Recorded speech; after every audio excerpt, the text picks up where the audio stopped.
जीवन की दिव्यता और भव्यता को जानने के लिए आए हुए जिज्ञासु, महामंगलकारी होली पर्व का आज चतुर्थ सूर्योदय और उस महानायक की महागाथा को हम श्रवण कर रहे हैं, जिन्होंने नवकार मंत्र की नवपद की सर्वश्रेष्ठ आराधना कर अपनी भव यात्रा को सीमित कर लिया है। आइए चलते हैं उज्जैनी नगरी, जहाँ कल आपने सुना जिनके अहंकार को चोट पहुँच गई, ऐसे राजा प्रजापाल जिन्होंने अपनी ही फूल सी सुंदर सुकोमल राजकन्या का एक कोढ़ी के साथ विवाह कर दिया। शादी की बात भी कल आपने सुन ली, शादी के गीत भी सुन लिए। अब विदाई का समय है ना, विदाई का समय है। पहले के ज़माने में है ना, बारात एक एक दिन दो दो दिन रुकती थी, आज वो ज़माना नहीं रहा। आज तो तुरंत सुबह शादी की शाम को रवाना। परंतु आइए, हमारी कहानी की बारात भी एक रात रुक गई, एक रात रुक गई। अब जो है विदाई का समय है, मैना सुंदरी की विदाई का समय है। बहनों, याद कीजिए, आप भी एक दिन इसी तरह अपने घर से विदा हुए थे। याद कीजिए वो क्षण कि किस प्रकार, कैसी मानसिकता थी, कैसी भावना थी जब वो घर छोड़ कर के आप जा रहे थे, हमेशा के लिए घर छोड़ कर के जा रहे थे। वो क्षण याद कीजिए। आज संसार की हर कन्या, हर बेटी अपने माँ बाप से पूछती है, एक सवाल पूछती है कि हे माता पिता, आपने जैसे हमें जन्म दिया ना, वैसे भाई को भी जन्म दिया, पर भाई को तो आप अपने पास ही रखते हो, हाँ, और बेटी को क्यों विदा कर देते हो? भाई को हमेशा के लिए अपने पास, वो रहता नहीं रहता अगली बात है, लेकिन भाई को हमेशा अपने साथ रखते हो और बेटी को किसी और के घर भेज देते हो। ऐसा कौन सा गुनाह किया है बेटी ने? क्या बेटी बनकर के जन्म लिया, यही गुनाह है उसका कि आप इतना लाड़ प्यार करते हो, पालते हो, पोसते हो, हर उसकी जिद पूरी करते हो, उसको कभी भी दुखाते नहीं हो, और ऐसी बेटी को आप हमेशा के लिए किसी और के घर भेज देते हो? क्या गुनाह किया है? वह हर कन्या संसार के हर माँ बाप से पूछती है। बाई चाली सासरिए इतेरा दीना सुम्हाने लाड़ लड़ाया, अब क्यों करो संभाने दूर, काई थानो करियो महा कसूर। क्या गुनाह किया है, क्या कसूर किया है? हे माँ बाप, जवाब दीजिए कि बेटी को आप दूसरे के घर क्यों भेजते हो? है जवाब? किसी माँ बाप के पास जवाब नहीं है। बस इतना ही कहते कि बेटा, ये दुनिया का दस्तूर है, इस संसार को चलाना है, इसलिए ये बेटी का मोह छोड़ कर के किसी और के घर उसको भेजना ही पड़ता है। मैना सुंदरी भी जिस आंगन में खेली बड़ी, जिन सखी सहेलियों के साथ वह खेली है, ऐसे उस आंगन को, उस घर आंगन को, उन सखी सहेलियों को हमेशा के लिए छोड़ कर के जाना है। वह सभी से मिल रही है, अपने सारे परिवार से, सखी सहेलियों से मिल रही है, और चलते चलते जो भी बड़े हैं उनके प्रणाम चरण स्पर्श करके वह आगे निकल रही है। चलते चलते पिता के पास पहुंची है, पिता के चरण स्पर्श किए हैं, लेकिन पिता का चेहरा अभी भी तमतमाया हुआ है, अभी भी गुस्से में है।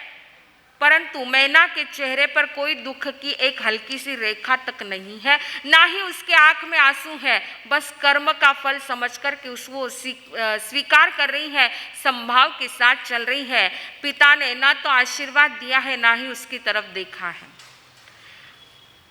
आगे चल कर के मैना माता के पास आती है, माता के चरण स्पर्श करती है, और माँ आंख में आंसू भर कर के उसे विदाई देती है। बेटा, ससुराल तुझे जाना है, जा बेटी, सद्धर्म तेरा सहायक होगा।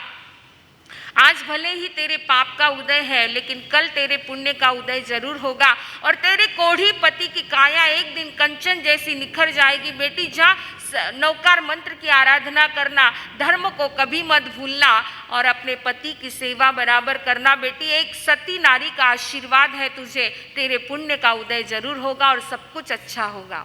इस प्रकार माता से विदाई लेकर के, परिजनों से विदाई लेकर के नवपरिणीत दंपति के साथ सारे कोढ़ी कहाँ पर आए हैं?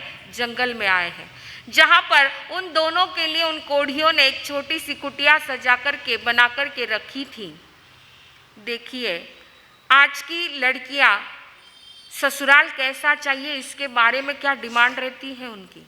हाँ, घर देखती, सबसे पहले तो घर देखती, घर कैसा है, खुद का है या किराए का है ना, खुद का है या किराए का है। अपने पिता से पहले ही कह देती, पप्पा हमारा वास्ते छोटो गाँव नको देखजो, बड़ी सिटी देखजो।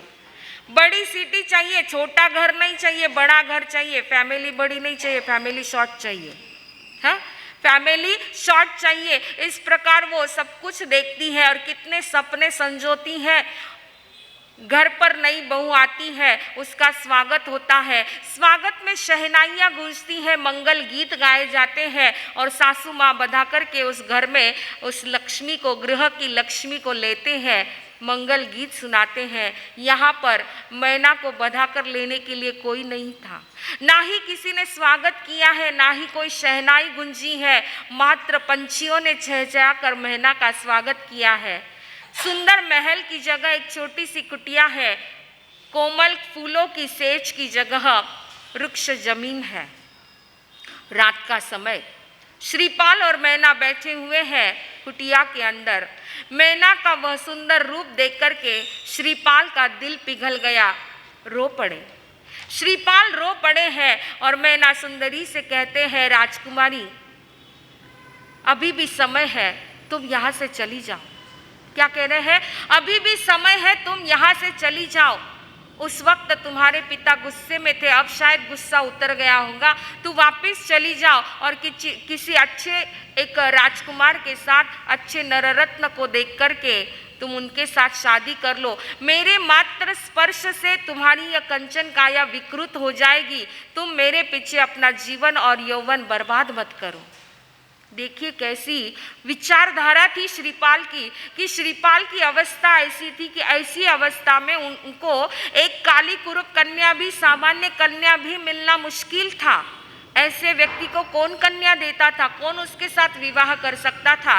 परंतु उनकी पुण्यवानी ऐसी सुंदर सुकोमल राजकुमारी उनको पत्नी के रूप में मिली है, परंतु फिर भी कितना हृदय विशाल कि मेरे कारण से तुम अपना जीवन बर्बाद मत करो, तुम यहाँ से चली जाओ। कितना उदार और विशाल हृदय था श्रीपाल का। श्रीपाल ने समझाया मैना सुंदरी को, पिता का गुस्सा अब उतर गया होगा, तुम चली जाओ यहाँ से। वास्तविक में देखा जाए तो श्रीपाल और मैना का शारीरिक दृष्टि से यह योग बराबर नहीं था, अनुरूप योग नहीं था, परंतु आंतरिक दृष्टि से दोनों का योग बहुत सुयोग्य था। जब सुहागरात का समय और पति के ये वचन सुने तो मैना रो पड़ी है, कान बंद कर लिए हैं, रो पड़ी है और कहती है, नाथ इस प्रकार की बात मत कीजिए। अरे पूरे नगर जन के सन्मुख मुझे मेरे पिता ने आपके साथ भेजा है, अब तो आप ही मेरे लिए प्राणधन हो, आप ही मेरे लिए सर्वस्व हो, सब कुछ हो। और इस प्रकार एक के साथ विवाह करने के बाद दूसरे के साथ फिर से किसी अन्य का विचार करना मेरे लिए तो संभव ही नहीं है। फिर वो सड़ी हुई कांजी में और मेरे में क्या फर्क होगा, मैं शील को भंग नहीं कर सकती हूँ। बस मेरे लिए तो आप ही कामदेव के समान हो, सब कुछ आप ही हो, ना ऐसी बात फिर से मत करना। इस प्रकार देखिए ये आर्य कन्या के संस्कार होते हैं कि पति चाहे कितना भी कष्ट दे दे, पति कैसा भी हो, लेकिन पिता ने अगर उसके साथ में भेजा है तो वह उसी के साथ रहती है, वह दूसरे का विचार भी नहीं करती है। नहीं तो आज का ज़माना क्या है, थोड़ा सा नहीं जमा कि तुरंत डिवोर्स की बातें चल जाती हैं, तलाक की बातें चलती हैं। नेचर, अरे इतनी धामधूम से शादी करते हैं, लाखों करोड़ों का पानी करके वह शादी की जाती है और देखते हैं महीने भर के अंदर बेटी घर पर आकर के बैठी। क्यों होता है ये सब स्थिति, क्यों होती है? माँ के भी संस्कार रहते, बेटी तू कब तक सहन करेगी, छोड़ दे दूसरा कर देंगे, है ना, छोड़ दे दूसरा कर देंगे। इस प्रकार नेचर नहीं अच्छा लगता है तो तुरंत तलाक की बातें शुरू हो जाती। ये आज का ज़माना है। एक बार ऐसे ही हुआ, पति पत्नी का जोरदार झगड़ा हो गया और पति ने गुस्से में आकर के कहा कि शादी को 7 साल हो गए लेकिन तुम अब पहले जैसी नहीं रही, तुम अब पहले जैसी नहीं रही है। पहले साल तो तुम मुझे चंद्रमुखी लगती थी, बहुत सुंदर व्यवहार था तेरा, हर बात सुनती थी, हर बात की सेवा करती थी, सब कुछ करती थी। पहले साल चंद्रमुखी, दूसरे साल बोलो सूर्यमुखी और तीसरे साल ज्वालामुखी। तो पत्नी का चुप बैठने वाली थी। उसने कहा आपको क्या लगता है मेरा नेचर बदल गया? ऐसी बात नहीं, आप कौन से पहले जैसे, आपका भी तो नेचर बदल गया। पहले साल तो आप मेरे लिए प्राणनाथ थे, इतना सब कुछ सुनते थे, मैं कुछ बोलती थी मेरे शब्द बाहर निकलने से पहले चीज तैयार होती थी। पहले साल प्राणनाथ थे, दूसरे साल नाथ हुए और तीसरे साल अनाथ हो गया। तो ये स्थिति है आज की, ये संसार की स्थिति। आजकल तो रिश्ता जोड़ना और तोड़ना बिल्कुल सहज हो गया है, कुछ भी नहीं लगता है। अरे इधर जोड़ते और इधर महीने भर में रिश्ता टूट भी जाता है। ये स्थिति क्यों हो गई है? इसका कारण यह है कि हमारे जो संस्कार है उन संस्कारों में कहीं ना कहीं कमजोरी है, कहीं ना कहीं कमजोरी है। सहन करने की जो शक्ति चाहिए थी वो शक्ति कम हो चुकी है, इसलिए ये सारी बातें आज हो जाती है। परंतु मैं ना इन सारे संस्कारों से विपरीत थी। उसको जो धर्म के संस्कार माँ ने दिए थे, कुलगुरु ने जो धर्म के संस्कार दिए थे, उसके कारण वह अपने पति से कहती कि नाथ आगे से ये बात कभी मत करना, मुझे जाने की बात मत करना, मेरे पिता ने आपके साथ भेजा है तो अब मेरे लिए आप ही सर्वस्व हो। देखिए आज भी संसार में ऐसी लड़कियों की कमी नहीं है, ऐसी संस्कार संपन्न, सदाचार और शील संपन्न लड़कियों भी की कमी नहीं है इस संसार में। एक बार ऐसे ही हुआ, एक लड़की की एंगेजमेंट हुई। एंगेजमेंट होने के बाद पता चला उस लड़के को कोई बड़ी बीमारी है। जैसे ही परिवार वालों को पता चला, परिवार वालों ने, उसके माँ बाप ने तक यहाँ तक कह दिया कि ये रिश्ता तोड़ दो, उसको इतनी बड़ी बीमारी है। और ऐसे जानने के बाद फिर से उसके साथ शादी करना यह ठीक नहीं है, उन्होंने मना कर दिया। परंतु तुरंत उस लड़की ने कहा कि नहीं, विवाह उसी के साथ होगा जिसके साथ तय किया हुआ है। अरे अभी पता चला तो ठीक है, अगर शादी के बाद कोई बीमारी हो जाती तो क्या मैं छोड़ के आ जाती क्या?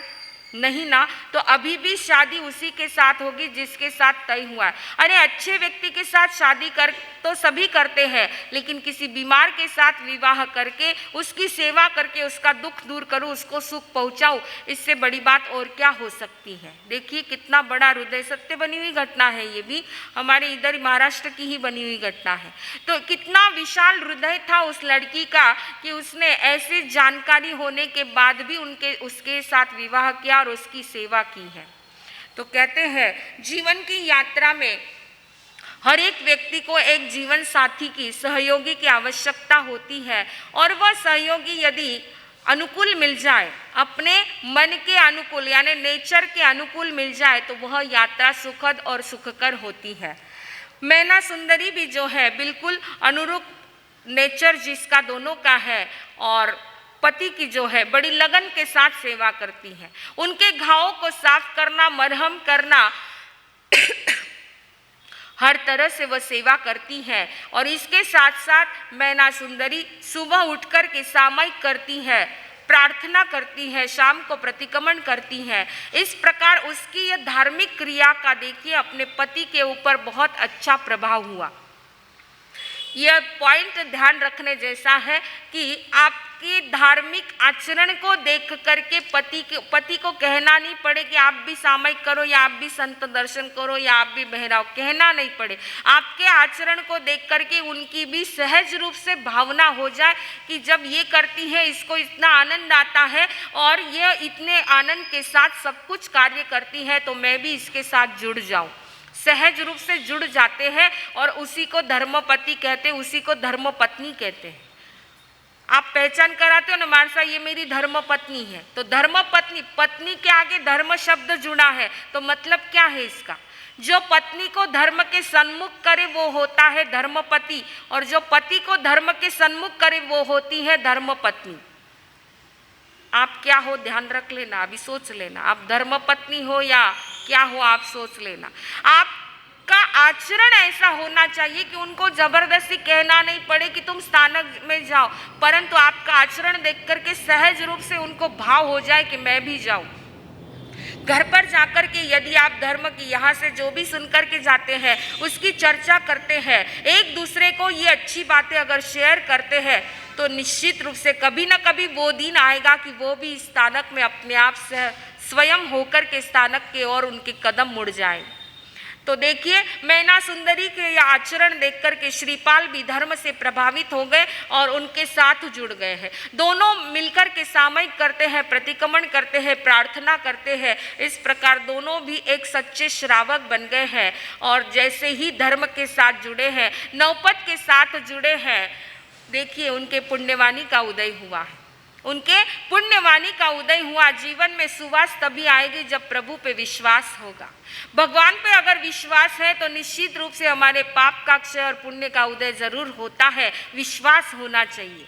और उनके पुण्यवाणी का उदय हुआ कि उज्जैनी नगरी में मुनि भगवंत का पदार्पण हुआ।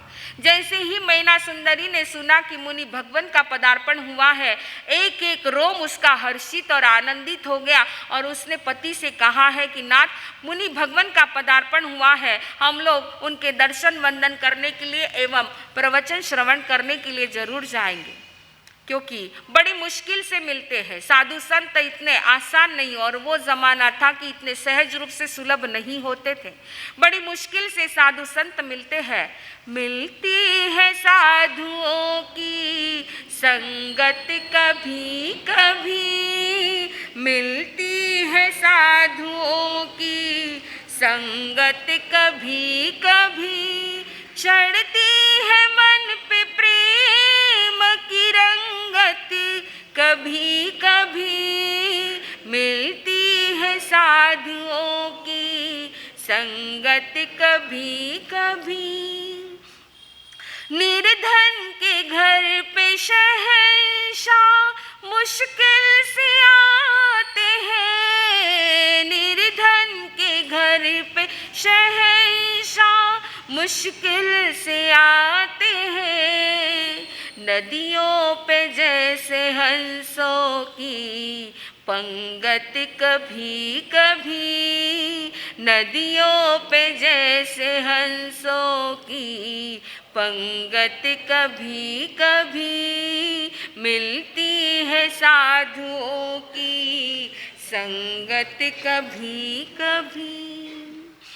मैना सुंदरी कहती है श्रीपाल से, नाथ, बड़ी मुश्किल से मुनि भगवान पधारे हैं, हम दोनों वहाँ पर जाएंगे। दोनों बड़ी आस्था और श्रद्धा के साथ वहाँ पर जाते हैं, वंदन नमन करते हैं और प्रवचन श्रवण करने के लिए वहाँ पर साइड में जो है दोनों भी बैठ गए हैं।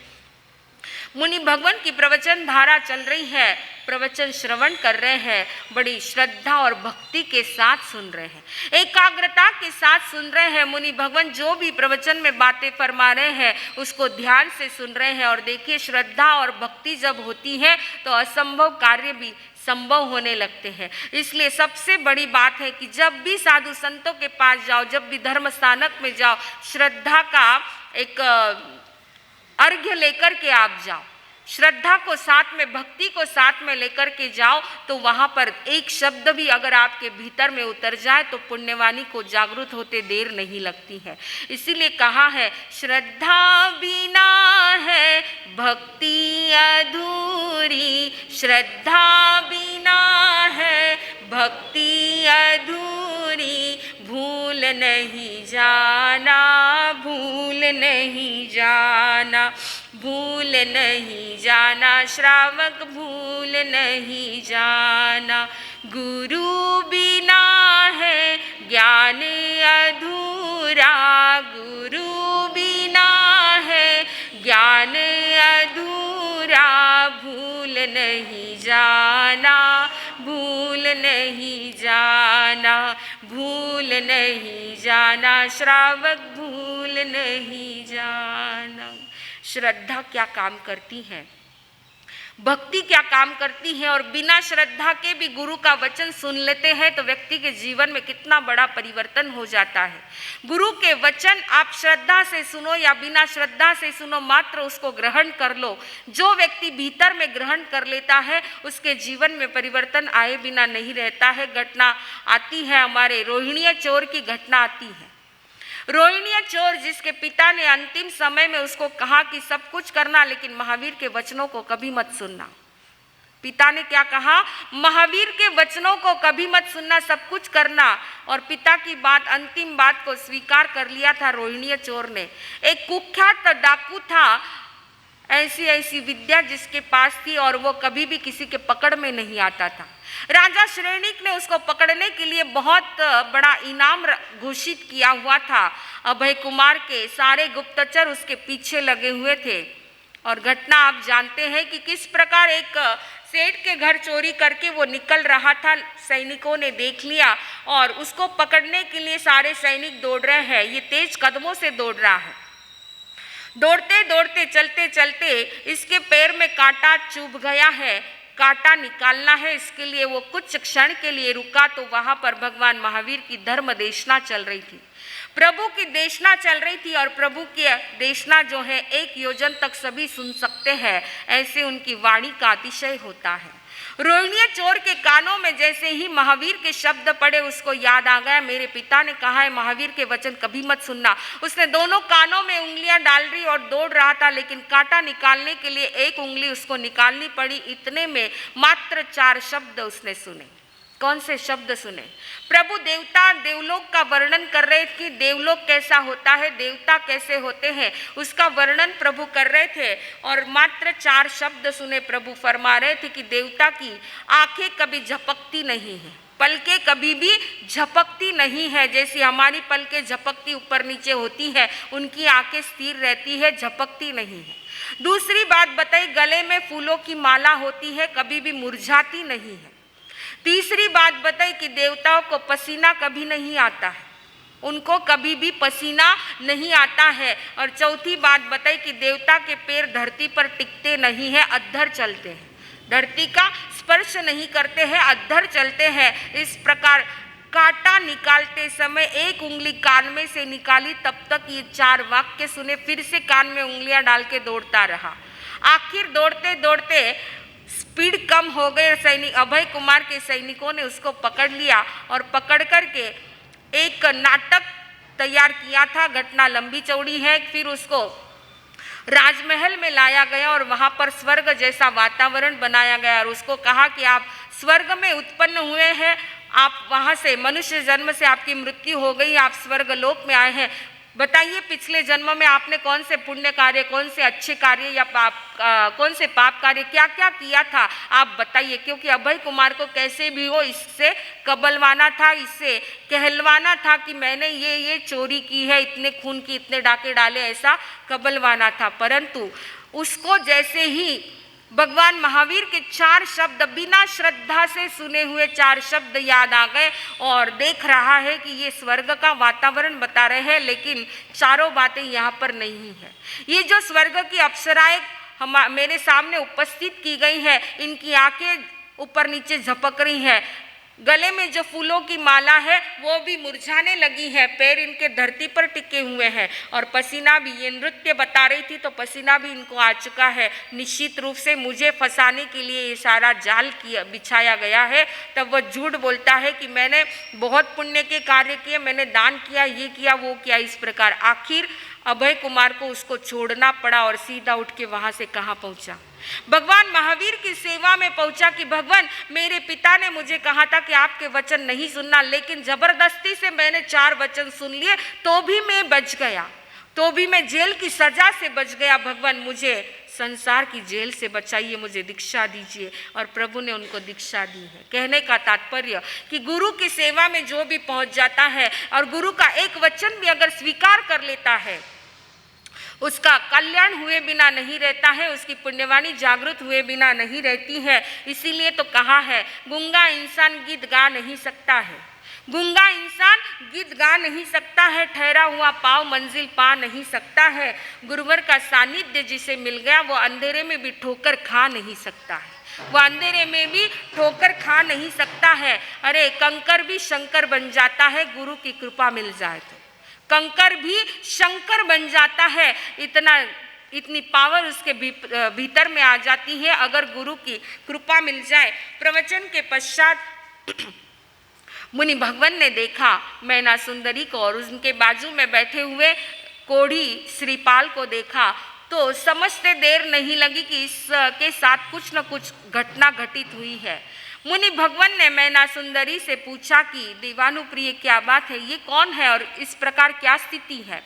तब मैना सुंदरी ने आप बीती सारी घटना मुनि भगवान के सामने प्रस्तुत की और कहा कि भगवान बस आप ही अब इनकी व्याधि का, इस बीमारी का निवारण करने के लिए कोई मंत्र तंत्र हो, कुछ भी औषधि आप यदि जानते हो तो आप मुझे फरमाने की कृपा कीजिए। मैं इनकी व्याधि को दूर करना चाहती हूँ, आप जो भी कहेंगे मैं करना चाहती हूँ, बस आप मुझे कुछ न कुछ बताइए। तब संत ने कहा कि हे देवानुप्रिय, संत कोई मंत्र तंत्र नहीं बताते हैं, वो तो सत्कर्म का मार्ग दिखाते हैं, सत्कर्म का मार्ग दिखाते हैं। संत तो पहरेदार बनकर के जगाते हैं, संत तो पहरेदार बनकर के जगाते हैं, अज्ञान अंधकार दूर हटाते हैं। जग जाए जिनके भीतर में ज्ञान की ज्योति, जग जाए जिसके भीतर में ज्ञान की ज्योति, वे ही परम शांति का मार्ग पाते हैं, वे ही परम शांति का मार्ग पाते हैं।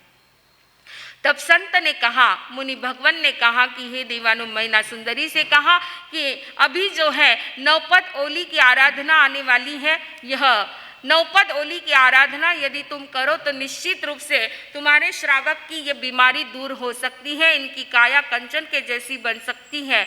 तब मैना सुंदरी ने पूछा कि भगवान ये कब करनी होती है, किस पद्धति से करनी होती है। तब मुनिवर ने बताया, आसोज शुक्ल सातम से आंबिल पूनम तक लोठान, मन वच कर्म शील शुद्ध पाऊं, उत्तम देखी स्थान हो श्रीपाल नरेश्वर। समर्यो परमेष्टि नव पद प्रेम से, श्रीपाल नरेश्वर। समर्यो परमेष्टि नव पद प्रेम से। मुनि भगवान ने बात समझा दी है कि साल भर में 2 बार ये ओली पर्व आता है, चैत्र महीने में और असोज महीने में। असोज महीने की शुक्ल पक्ष की सातम से यह स्टार्ट करना होता है और पूनम तक इसकी आराधना, 9 दिन तक इसकी आराधना करनी होती है। और महत्वपूर्ण बात है, इसमें नवपद की जाप साधना आराधना करनी होती है। किस पद्धति से नवकार मंत्र की आराधना करनी है, कैसे जाप करना है, ये सारी विधि गुरु समझा रहे हैं। यहाँ पर देखिए, आप और हम सभी जानते हैं कि नवकार मंत्र एक ऐसा सार्वभौमिक मंत्र है कि पूरे विश्व में जितने भी मंत्र हैं उन सब में सर्वश्रेष्ठ मंत्र यदि कोई है तो वो नवकार मंत्र है। क्योंकि बाकी के हर मंत्र के पीछे कोई न कोई देव या देवी की आराधना होती है, लेकिन नवकार मंत्र या देव देवी की आराधना नहीं, गुणों की पूजा है, यह गुण पूजा है। इस अरिहंत सिद्ध पद में जो भी व्यक्ति, जितनी भी आत्माएं आती हैं, उन सब की एक साथ में आराधना होती है। तो किसी एक व्यक्ति से संबंधित नहीं, अनेकों व्यक्तियों से, अनेकों परम आत्माओं के साथ संबंधित ऐसा यह नवकार मंत्र है। नवकार मंत्र के ऊपर तो जितना बोले उतना कम है। नवकार मंत्र के ऊपर पीएचडी करने वाले, अरे हमारे देवर्दी जिनभद्र गणिक समाश्रमण का नाम आता है, जिन्होंने मात्र नवकार मंत्र के 5 पद और करेमी बंती, इन 2 सब्जेक्ट पर 1400 गाथाएं लिखी हैं। कितनी? 1400 गाथाएं लिखी है। इतना बड़ा विशेष आवश्यक भाष्य उन्होंने बनाया है कि जिसके अंदर मात्र नवकार मंत्र के 5 पद का बड़ा सुंदर, इतना गहन वर्णन जिसके अंदर किया गया है।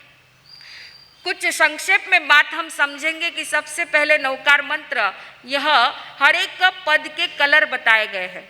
जैसे अरिहंत का कलर बोलो, सिद्ध का, आचार्य का, उपाध्याय का और साधु पद का काला या नीला। तो यहाँ पर एक प्रश्न होता है कि आत्मा का कोई कलर नहीं होता है, आत्मा का कोई कलर नहीं होता है, फिर अरिहंत पद के लिए सफेद कलर कैसे बता दी? जब आत्मा का कोई कलर ही नहीं है तो इसको सफ़ेद कलर कैसे बता, उसको लाल कलर कैसे बता दिया। तो इसके पीछे बहुत बड़ा साइंस है, बहुत गहरा साइंस है, जानने जैसा है कि नवकार मंत्र ये है, शब्द है, और शब्द ये पुद्गल होते हैं, और हर एक पुद्गल के भीतर में वर्ण गंध रस स्पर्श होते हैं।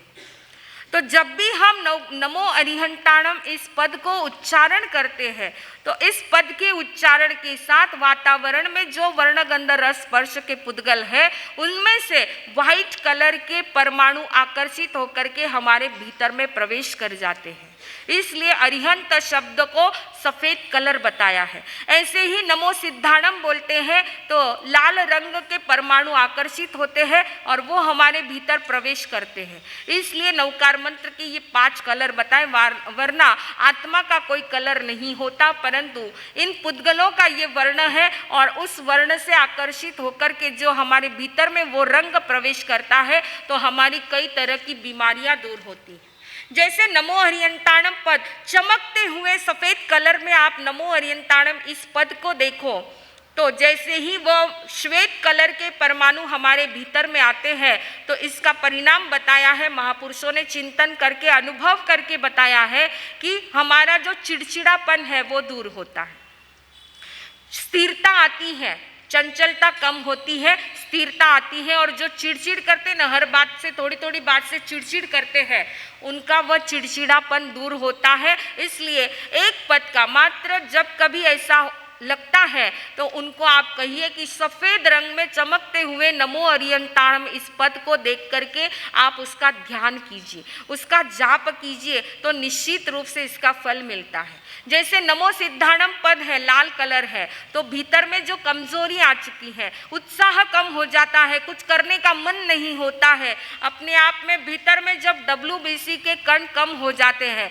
HB कम हो जाता है, खून की कमी हो जाती है, तो उसके लिए चमकते हुए, जैसे सुबह सुबह चमकता हुआ सूर्य जैसे लाल दिखाई देता है, वैसा चमकता हुआ लाल रंग में नमो सिद्धाणम इस पद को देख करके उसकी आराधना कीजिए, उसका जाप कीजिए, उसी कलर की माला आदि लेकर के आप उस प्रकार से जाप कीजिए, आपकी कमजोरी अपने आप दूर हो जाएगी, HB भी बढ़ जाएगा।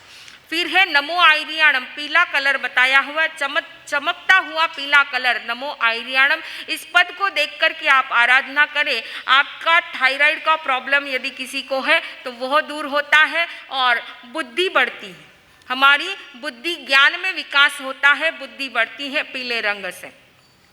चौथा है हरा रंग, उपाध्याय पद का हरा रंग, चमकता हुआ हरा रंग देख कर के नमो उवज्जायणम इस पद की आप आराधना कीजिए। हरा रंग शांति का प्रतीक है। जब भी कभी उद्विग्नता आती है, टेंशन में आ जाते हैं, मात्र नमो उवज्जायणम इस पद का आप ध्यान कीजिए, आप उसकी माला फेरिए, अपने आप आपको भीतर में शांति का आनंद का अनुभव होगा। और फिर है नमो लोये सव्वसाहुणम, इसके लिए काला कलर बताया है। तो काला कलर भी कैसा, चमकता हुआ काला कलर देखना है। काले कलर के लिए बताया गया है कि जैसे बाहर के जो भी अशुभ विचार है वो हमारे ऊपर हावी नहीं होते हैं।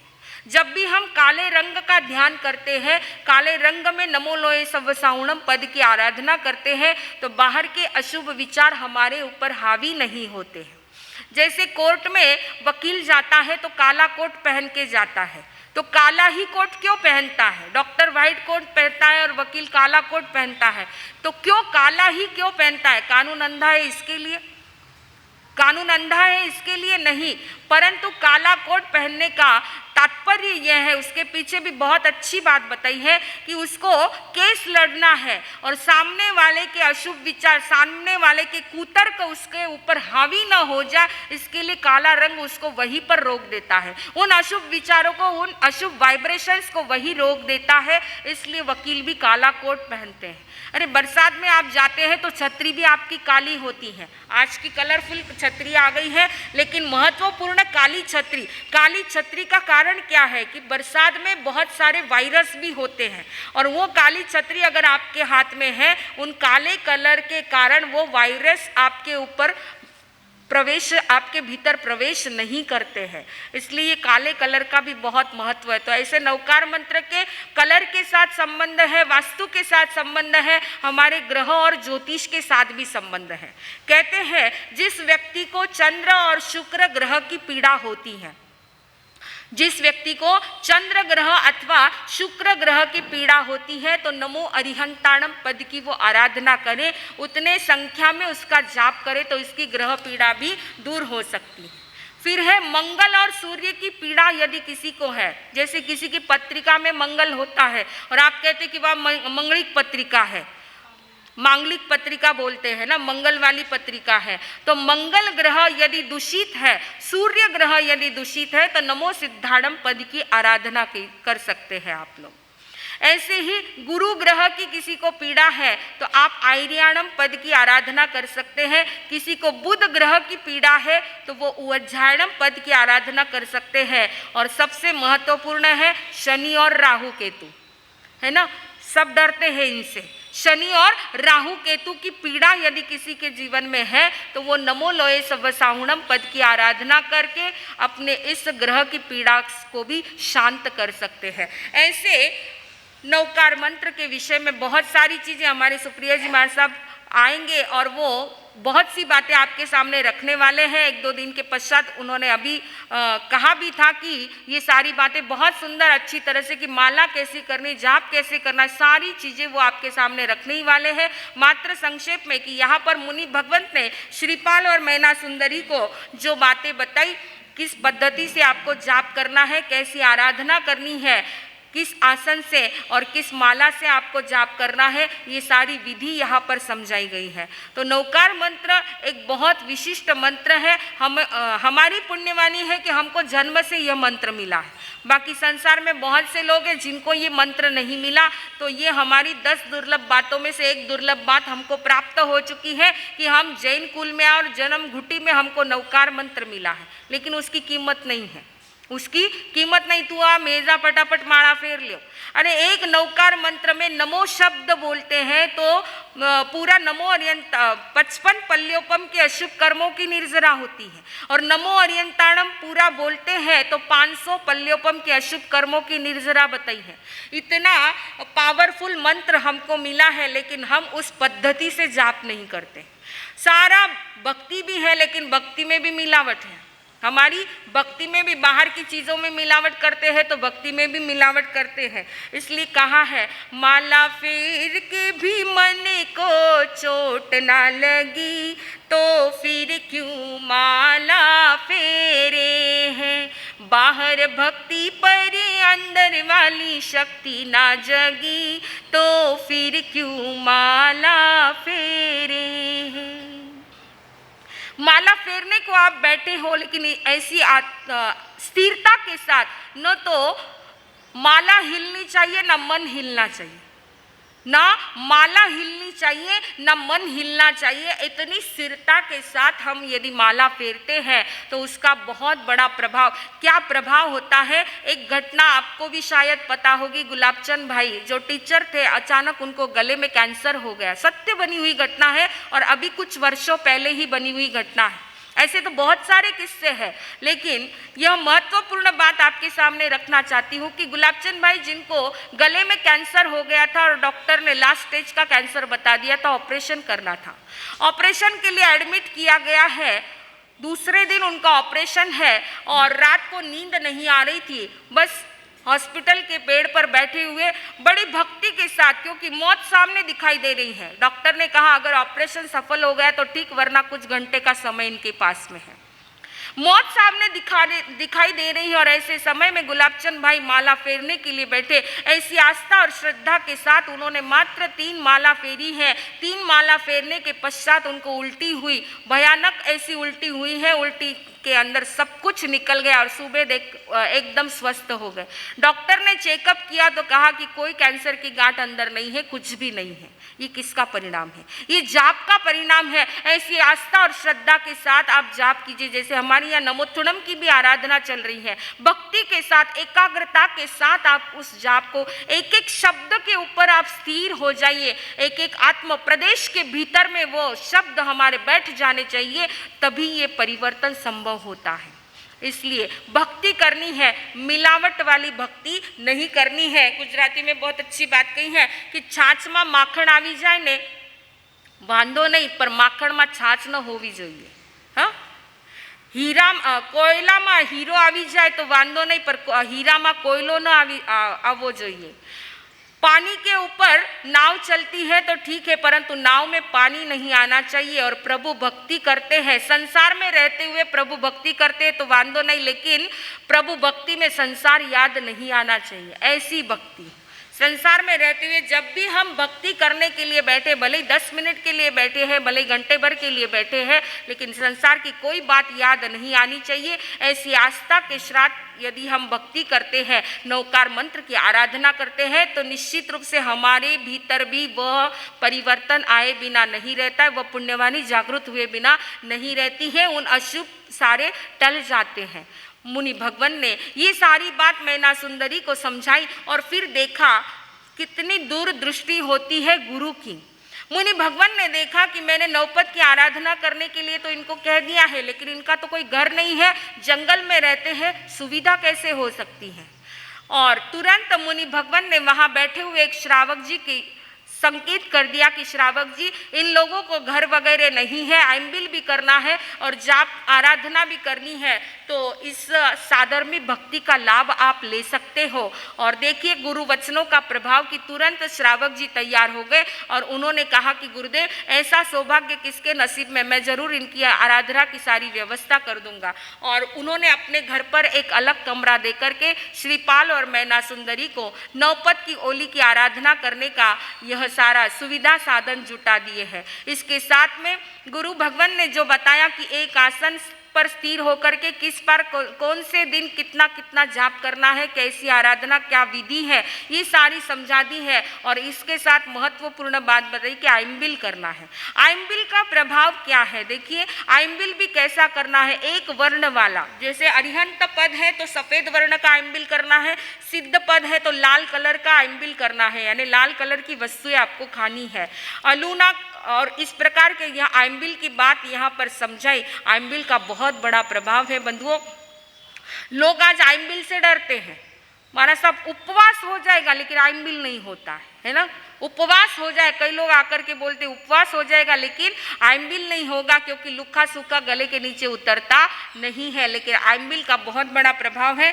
आइम्बिल का बड़ा प्रभाव, मिटे सब घाव, मिटे दुख सारा, तपस्या का बड़ा नजारा।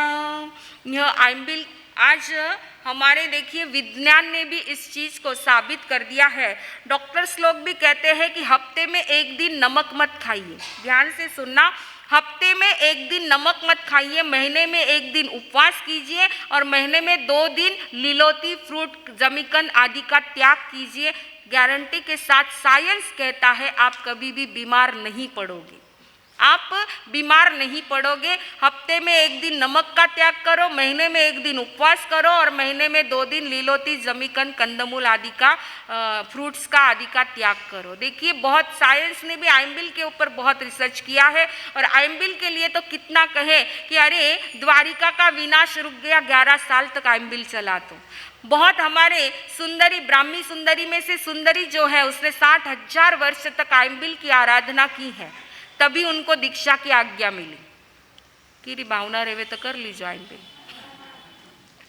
तो ऐसे उन्होंने जो है आइम्बिल के लिए बहुत विशेषता यहाँ पर बताई है कि आइम्बिल की आराधना करने वाला उसी बहु में मोक्ष को प्राप्त कर लेता है। अभी आपने परिषद में अंतगढ़ में सुना, अंतगढ़ के 8वें वर्ग में श्रेणी की जो महारानी जिन्होंने वर्धमान आइम्बिल तप की आराधना की और उसी बहु में मोक्ष को प्राप्त किया। ऐसे बहुत से प्रभाव है आइम्बिल के।